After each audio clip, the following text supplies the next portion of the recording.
de l'agriculture biologique.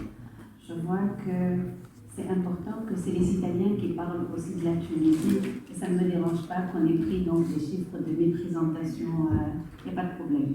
Bien, alors aujourd'hui je vais vous parler du modèle de l'agriculture bio en Tunisie, les perspectives de développement de cette possibilité de coopération avec l'Italie.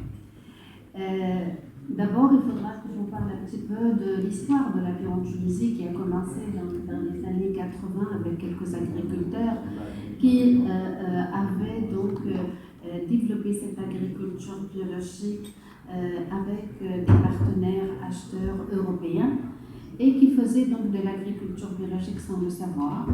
Et à cette époque, donc, les acheteurs se sont rendus compte que le mode utilisé par les agriculteurs tunisiens était réellement très proche du mode bio et ils ont demandé à certifier cette agriculture. Ensuite, donc, le secteur a commencé en Tunisie, donc disons officiellement à partir de 1997, et on a commencé à travailler sur tout ce qui est réglementation, tout ce qui est organisation, et on a abouti avec une réglementation en 1999. Donc cette année, nous fêtons notre 20e anniversaire du secteur de la bio en Tunisie.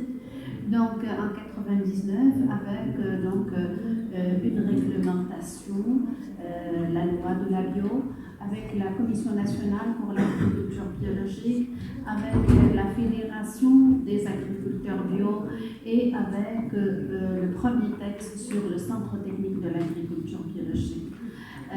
Ensuite, donc, on a commencé aussi à travailler dès 1999 avec une coopération à l'international avec l'IAMBARI, et on avait développé donc des relations avec l'IAMBARI pour travailler en réseau sur le développement de l'agriculture biologique.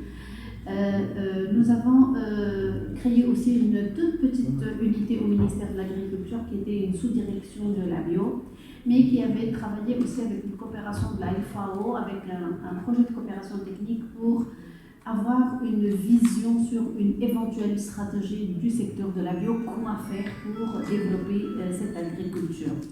Et on a commencé avec une première stratégie pour le secteur.